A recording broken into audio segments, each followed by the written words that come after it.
Coming up, a whole lot of sitting still on FAA reauthorization, getting crooked in a Sabreliner, a new spaceship, and a seaplane getaway to New England you're not going to want to miss. AOPA Live this week begins in just a moment.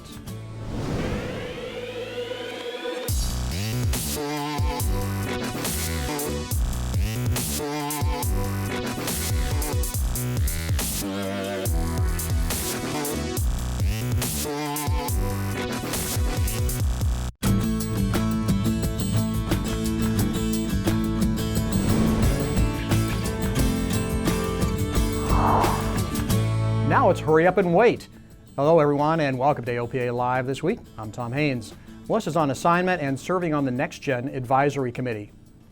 Well, last week the FAA reauthorization bill seemed like it was on a fast track as the Transportation Committee voted on a mostly partisan basis to send it out to the House. But nothing happened this week. The Inside Washington publication Politico reports the bill has been pulled off the floor for more changes. That to try to get more support. Democrats and the Appropriations Committees of both houses oppose it. Politico says the Senate Commerce Committee is gearing up to roll out its own bill in a couple of weeks, a bill that would not privatize air traffic control. The FAA reauthorization bill sets funding and priorities for the agency. The proposed House bill includes third-class medical reform and simplification of certification rules. Good things from our point of view. But most onerous, it puts user fees on some segments of general aviation. That's unacceptable. Our rule is no user fees on general aviation, period. The current legislation authorizing the FAA expires at the end of March. The talk on the Hill now is of a short-term extension of about 3 months while Congress continues to work on the new reauthorization. The startup that is disrupting the aircraft rental world is gaining strength. You may remember Open Airplane, the company which allows pilots to get a once-a-year checkout and then rent the same make and model aircraft anywhere in the network through an app. Investors have bought into the idea. The company says they have received a $500,000 seed round of funding. Company co-founder Rod Rakic says it's a shot in the arm. Open Airplane closed a seed round with some investors both here and abroad to give us the ability to really accelerate what we're doing. So we started the company with the idea that we could make everyone's pilot certificate more valuable. And we've bootstrapped this far. We started in June of 2013, which is 6 locations. We now have 94 operators online in the system. We're continuing to grow that. We've just crossed 10,000 pilots signed up to fly with us. You can learn more at openairplane.com. Well, the Sporties Foundation is working to ensure a strong GA community in the future. The foundation just announced that in 2015 they gave away over $150,000 to aviation programs and organizations. The largest grant supported the Young Eagles Next Step initiative. Next Step allows youth to access free flight training resources as a follow-up to their Young Eagles flight. Find out more at sportiesfoundation.org. Meanwhile, the Air Safety Institute wants to see you in person. ASI now has a new season of in-person training seminars ready to go. For the spring, it's on how to handle emergencies. Program Manager John Collins says it's a powerful learning tool. It will take you through some of the common emergencies. It also give you an idea of what's an emergency versus what's just abnormal and needs to be dealt with. The safety seminars qualify for credit with the FAA Wings program as well as AOPA's Accident Forgiveness. Find one near you at airsafetyinstitute.org. And speaking of learning to be a safer pilot, AOPA's Dave Hirschman got some hands-on safety training. He had a chance to take an upset recovery course in Mojave, California. It's a view pilots don't expect to see from the left seat of a corporate jet. This Sabreliner is in a steep bank at a critically low airspeed and getting close to an aerodynamic stall. In the right seat, Rick Searfoss, a former NASA Space Shuttle commander, hands over the controls. Air controls, fly out of it. Controls. Searfoss teaches the Upset Recovery course at Flight Research, a California firm that uses real jets, not simulators, to give professional pilots hands-on experience recovering from unusual attitudes. Not only does the simulator not act like an airplane, but there's no emotion to it. You get upside down in a real airplane, there's emotion to it. You will never forget how to do it. The 2 or 3 day courses include a classroom review of accidents caused by loss of aircraft control, as well as high altitude and high speed aerodynamics in situations that can cause inadvertent departures. If you're flying along and you get in an upset condition and you haven't been trained for it, instinctively, most of the time, you will do the wrong thing. To teach pilots to do the right things, Flight Research teaches a universal recovery procedure that uses the acronym UTAP: unload, throttle, ailerons, pitch. So let's say you find yourself in a business jet and you're slightly on your back, something like that, a wake encounter, something like that, and these things have happened, and you want to recover, and you haven't had training. Your first skill is going to be to pull. Well, as you and I know, if you pull from right here, what's going to happen? Nose is going to come down. So that's the kind of habits that we try and train pilots out of. Flight Research uses aircraft with performance similar to the ones their clients fly professionally. To them, it doesn't make sense to use a light aerobatic aircraft. It's like trying to teach someone to drive a Mack truck by training them in a Corvette. Entirely different. The second and optional third instructional flights take place in an Aramaki Impala, a two-seat former military jet that looks nothing like any corporate airplane. My favorite quotes from one of our students is they were pleasantly surprised with the Impala's lack of performance. So it looks fast, it's not. It's kind of heavy on the controls, and it acts much more like a large aircraft. My final maneuver in the Impala was nothing I ever expected to see in a jet, a tail slide. Let it go. Okay, it's going to go on its back. Let it go. Let it go. And we got one overshoot, and then it's settled in. And then just pull the pull out.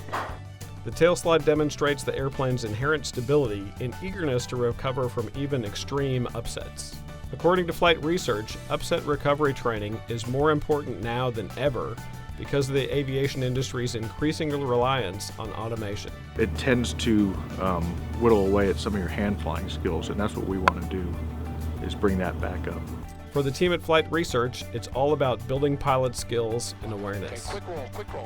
But one of the most rewarding times is when you get the phone call from a guy and he calls you up and says, "Hey Gomez, I was flying, I was climbing out behind a 7-4 one day, I found myself in a wake upset and I remembered your training, I remembered UTAP and recovered the airplane and saved people." And there's just no better feeling in the world to know that you not only added to somebody's training and made them a better professional, but actually helped save lives. Dave Hirschman, AOPA Live. Thanks, Dave. Looks like some fascinating flying. You can learn more about Flight Research in the March Turbine edition of AOPA Pilot Magazine. Well, coming up after the break, a slew of new air and spacecraft and relaxing in New England to celebrate an aviation pioneer. You're watching AOPA Live this week. It's been called the most sophisticated single-engine airplane ever, but to the people whose loved ones are alive today, it's called a lifesaver. The Cirrus Airframe Parachute System, only from Cirrus Aircraft. Welcome back to AOPA Live this week. If you haven't registered your drone yet, you might consider getting on it. An FAQ online, the FAA says that they can register a civil penalty up to $27,500 for failure to register. The deadline was last week. We'll see if anyone gets slapped with a fine. Welcome Spaceship Unity to the universe. Nearly 2 years after its first spaceship was lost in an accident, Virgin Galactic rolled out Virgin Spaceship Unity. It's a 2-pilot, 6-passenger spaceship. It's designed to take people 62 miles above the planet. Some 700 people have signed up to slip the surly bonds of Earth. Are you ready? And some positive news about general aviation for the mainstream media. CNN.com has a piece that looks at some of the new aircraft being developed. The Icon A5 and the Cobalt Valkyrie are featured, as is Burt Rutan's Ski Gull. If you'd like to read about it, head to CNN.com and search Sky Pioneers. Sonex Aircraft has 2 models out this week. The popular home-built Sonex and the YX now have B models. They include a roomier cabin and bigger fuel tank. Orders are being taken now. And progress on a new helicopter. Robinson is taking orders for the new R-44 Cadet. The chopper is similar to the R-44 Raven, but the rear seats have been removed for a cargo area. The engine is derated, extending the time between overhaul by 200 hours. The weight is a lot lower, which the company thinks will provide better high-altitude performance. Now, helicopters like the R-44 would not be possible if it weren't for inventor Igor Sikorsky. AOPA's Julie Walker had a chance to learn about Sikorsky firsthand from his grandson. Deep in the North Woods of Maine, we discovered the grandson of the inventor of the helicopter, Igor Sikorsky III. Igor hosts Sikorsky Weekend each year at Bradford camps. Remote, beautiful, rustic, idyllic, the camps deserve every superlative you can think of. This Sikorsky Weekend that my father and I have put on together is really an informal time to enjoy the North Maine woods with a 2 or 3 hour slideshow presentation over the course of a couple of days to get a taste of what my grandfather's life was like. The younger Sikorsky reveres his grandfather, remembers a gentleman, and marvels at his accomplishments. Of course, my grandfather everybody knows him as the inventor or the designer of the helicopter, the man who proved that it could be done, but also, more importantly, proved that you could build a helicopter that was worth flying. Young Sikorsky shares his grandfather's years in Russia and his early years in the United States as a nearly penniless immigrant with big ideas. He goes on to talk about how Sikorsky's ideas turned into historic inventions and how Sikorsky contributed to an incredible period in aviation history. And my grandfather was born in 1889, 14 years before the Wright brothers flew. And he lived to meet Neil Armstrong after he walked on the moon. It's just a remarkable amount of work that happened during that short span. Rich with original photographs and drawings and artifacts, Sikorsky Weekend is a unique way to look at one of aviation's greats. Julie Walker, AOPA Live. Sign me up. Thanks, Julie. You can learn more about the Bradford camps in Maine by visiting bradfordcamps.com. And all this coming week, AOPA.org is taking you on a getaways like the Sikorsky Weekend. Online Associate Editor David Tula says you won't want to miss it. We've got a great week on AOPA.org coming up. We've got getaways for pilots that are thinking about their spring break. We're going to be able to tell you about several destinations we've sent editors to, and you're going to love it. There are 8 days of great getaway content starting Monday. And now we're going to get away. Join us next week for another look at the latest in general aviation. For Melissa Rudinger and the entire crew, I'm Tom Haynes. See you next week.